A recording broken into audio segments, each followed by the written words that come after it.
WGSO 990 AM, New Orleans, Louisiana, is not affiliated with any state-controlled media. This is an independent radio station. Those Facebook people have got nothing on us. Give us a poke or friend us. Ringside Politics with a Punch is on the air right now. You like? Call Jeff Cruer right now at 556-9696.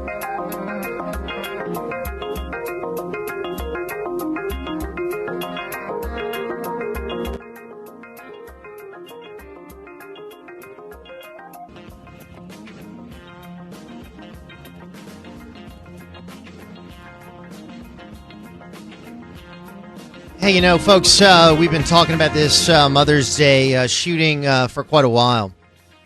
And interesting aspect of the shooting concerns, of course, these alleged shooters, the Scott brothers.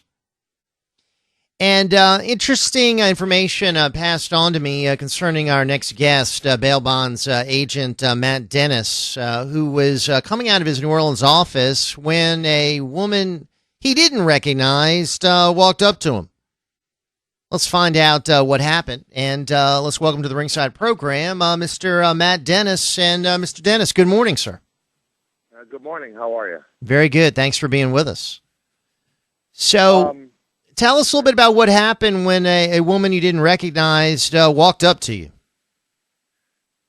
Well, you know, I was in my office, and you know, for a long time now, many people in the press, bail, law enforcement, you name it, have been trying to get a hold of these ratings matrices that the Vera Institute uses when they rate an individual, and you know, they've used many excuses. The main one is that there's sensitive information on there that can't be released, which I would argue with, because there's nothing on there that you can't find in an open court record. But that is the excuse that they hold on to. And what I had delivered to me was the actual rating matrix on Akeem Scott, showing how they rated him. And who does the ratings, Matt? The Vera Institute for Justice, which is a New York-based group. It's a nonprofit organization. They initially came to New Orleans in 2007 with a Department of Justice grant and a couple $100,000 from the city of New Orleans. And mind you, they did this without a bid. There was no bid process involved. They were just given the money. Apparently, from Vera's own website, in 2007, the Vera Institute facilitated, and that's their word, a retreat for the New Orleans Criminal Justice Committee and a number of elected officials that led to this deal. All right. Where they would come into the city and receive hundreds of thousands of dollars to rate a person's risk factor. And who gave them the contract and gave them all this money? Who decided that they would receive it? The biggest push has come from Susan Guidry. She's been the number one supporter of Vera. I know that our mayor attempted to defund them in our last budget session, and there was an enormous push from Susan Guidry to reinstate that funding. They were asking for nearly $700,000. Mayor Mitch Landrieu offered them about $180,000, and Susan Guidry ensured that they would get almost $500,000 for this year, and they're looking for more next. So she's a councilwoman for District A that covers parts of Mid-City, Uptown, Lakeview. And so she's that powerful, Matt, to be able to get this funding when even the mayor didn't want it funded? Apparently so. Look, this thing was stopped. It wasn't completely stopped. There's a lot of questions that surround Vera.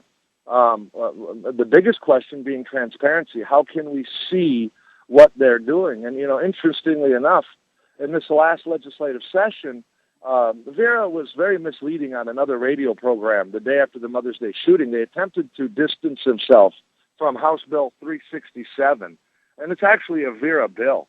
And that Vera bill does three things. It makes Vera a statewide program. It legislates them statewide. There's a certain number of charges that a judge cannot let you out of jail for free on, and they're all violent, gun charges, repeat offender drug charges, things like that. And Vera wanted to get rid of that roadblock and allow a judge just to let anybody go if they feel like it. And then the third thing, which is the most, I think the most insidious part of the entire bill, is it mandates that all documents created by Vera are confidential and cannot be released to the public. Ooh. I wonder why they're so afraid of these. So, I know why they're afraid. Here's the deal. If they're getting public funding, their work should be available for the public to see. Wouldn't you agree? I would agree, but at the same time, how did they get in here without a bid contract? How did they not bid this out and make this available to local programs, to different groups that could do the same thing? And why are they so afraid to release what they do? Who are they? I mean, are they? Do they have officials that have now moved down here to live here? They operate out of New York. I mean, where are they operating out of? Vera Institute started in the 50s in New York City. It was, believe it or not, a guy named the company after his wife, and it's social justice. They want to, they really want to have us understand that when a person goes to jail, they can't wear a suit to court. They might lose their job. They might not be able to see their kids. And for that reason, we should let them out for free. And it's really kind of a twisted way of looking at this. I mean, I remember growing up and watching drunk driving commercials and seeing how, they flash across the screen, it's going to cost you money for judge and lawyers, right, and fines and fees, and of course you could go to jail. These people think using jail as a deterrent is not fair. Wow. All right, now let's get back to Akeem Scott. So you had someone give you this document prepared by the Vera Institute. What did it say about Akeem Scott, who's one of the suspects in the Mother's Day shooting? Well, it clearly shows why they don't want to release the documents. And in their own writings, their biggest fear is public safety, that they're exposed when it comes to letting people out that could potentially commit a new crime. In Vera's defense, just like everybody else's defense, nobody can foresee the future. So when you want to sit down and rate a person or decide if they're a risk, you kind of got to go with what you know. And what Vera does is, they ask questions like, do you go to college? Which in this case, he said yes. Did you graduate high school? In this case, he said yes. Both are false, and neither were checked by Vera. Vera claims that they can do more than our own criminal justice system when it comes to providing information to the court relative to prior histories. But as the Times-Picayune pointed out, they missed a marijuana conviction in Alabama that was found by doing a simple Google search. Wow. Yeah, and when you look at the rating, and that's really the core of it, and this is why they don't want these documents out. They go through all of this stuff. They look at everything that you do, and they determine your rating factor. But interestingly, what they don't look at is why you're currently in jail. Akeem Scott came out of his rating with a 3, which is very low risk. That they recommend a release. Now, wow, obviously, the gun charge he was facing excludes him from being released for free, which, of course, is trying to rectify that by removing that roadblock. What's even more interesting, because, I'll give him that 3. They didn't know a lot about him. He was young. They're not considering the charges he's in jail for. But when you fold it forward and look at today, with Akeem Scott being charged with 20 shootings, his rating barely makes a 6 out of 24. 24 being the worst citizen. Wow. Now, I would challenge anybody to find someone that could make it to 24. Well, it's next to, you would have to have one bad actor sitting in front of you. This guy shot 20 people and only merits a 6? Yeah, 6, maybe 7. It really depends. I mean, but you're not going to go past 7. We'll give Vera the benefit of the doubt. They rate him a 7 out of 24. Okay. Now, so they're the ones who prepared the document that recommended that he be offered a low bond amount. And was this document utilized by our DA and the judge in Akeem Scott's case? It's interesting. In April of last year, they had their final meeting. They were going to set the kickoff and go full speed. And I think everybody in the criminal justice world agreed that Vera is assisting the public defenders in determining who can get a free lawyer. But there's very little assistance anywhere else. Not long after the budget hearing and the decision on to give Vera $500,000, the judges made a determination that they would not utilize Vera and literally threw them out of the courthouse. Again, in comes Susan Guidry. A lot of pressure was put on the judges to let them back in. right now, and of course you'd have to speak to the judges, but my understanding is they are almost literally ignored in the courtroom. They're there because the judges don't control their paycheck, so there's nothing they can do to stop them from being paid, even if they're not in the courthouse. But, I think that the majority of the judges at this point want to see an end to the Vera program, or at least see changes in the program that allow for transparency. Hey, Matt, let's bring on a call from one of our listeners, okay? Are you game to take a call? Okay. Sure. All right. We're joined here by bail bonds agent Matt Dennis, explaining what happened to him the other day when he was given a document. And it talks about the Akeem Scott case and also the Vera Institute of Justice, which runs the pretrial services program in Louisiana, making both recommendations on bail amounts as well as facilitating the free release of individuals who qualify. And this individual who shot 20 people previously had been given a 3 on a scale of 0 to 24. And, wow, even after shooting 20 people, he would only merit a 6 or 7 on a scale from 0 to 24. Wow, what does it take to get even a 12? My gosh. Let's go to Tony in Metairie. Hey, Tony, you're on with Matt Dennis. Good morning. Good morning. Is Vera only something in Louisiana, or is it a nationwide kind of operation? No, Vera they're not nationwide, so to speak. They center on urban areas, bigger cities. One of their biggest footprints that's really bad for them is Philadelphia. 1969, there was problems. Bail bonds wasn't regulated like it is today, and they had issues in Philly. One of the problems they had was there was $1 million owed to the city of Philadelphia by bondsmen. There was 4,500-ish people missing that hadn't gone to court. So they came in with the pretrial program that Vera says is not them, but they are a sister company. They work under the same guidelines. They use the same people. And what happened is, as of 2009, there were 47,000 people that were missing from court and over $1 billion owed in uncollectible bond forfeitures because there's no bail bondsman or insurance company involved. Philly has since moved on and gone back to commercial bail.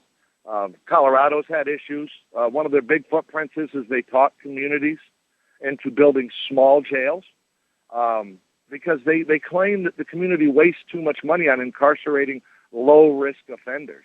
Hey, Jim? Really all they're... Yeah. Hang on, Matt. Let's let Tony ask another question. Go ahead, Tony. Would you gentlemen here have any information regarding when there was the shooting behind the Burger King that happened that morning when they had the shootout and the guy was killed? And whatever happened to that fella and stuff there? Was he released, or has he been kept incarcerated, or what is the disposition of that? Are you familiar with that case? You're talking about. Yeah, no, sorry. That's one of these high-profile shootings that led to a lot of media attention. It occurred behind the Burger King, and I'll try to look into that, Tony, get some more information. Appreciate your call. Thank you, my friend, Tony in Metairie. Matt, this Vera Institute with this big money, is a lot of this money being spent on high employee salaries? Yeah, your top 5 for Vera, both in New York and here in New Orleans. They're all making 6-figure payrolls. They do get paid more than our mayor, than our police chief. I'm also a fireman and an emergency medical responder. And I know what it takes to pay our firemen, and these guys are making a salary of 3 firemen. Wow. It's really sad. And keep in mind, Vera's not just in our jails. They got paid another couple $100,000 by Hano. And I think that a lot of people that live in the footprint of the old projects would be interested in what Vera's asking Hano to do. They want to end the background check program that allows anybody to live in these homes. And, you've got people living there that have enjoyed, since Katrina, relative safety. Matt, hang on. We're going to get your contact information. We're going to put it on our podcast page for people to investigate this more. Certainly appreciate you bringing this to our attention. We'll look into it, and, of course, keep an eye on what's happening here. Very, I think, disturbing information. Matt Dennis. Quick time out. We'll be back. The Three Tailgaters Show with Ken, Ed, and Archie on WGSO 990 AM, New Orleans.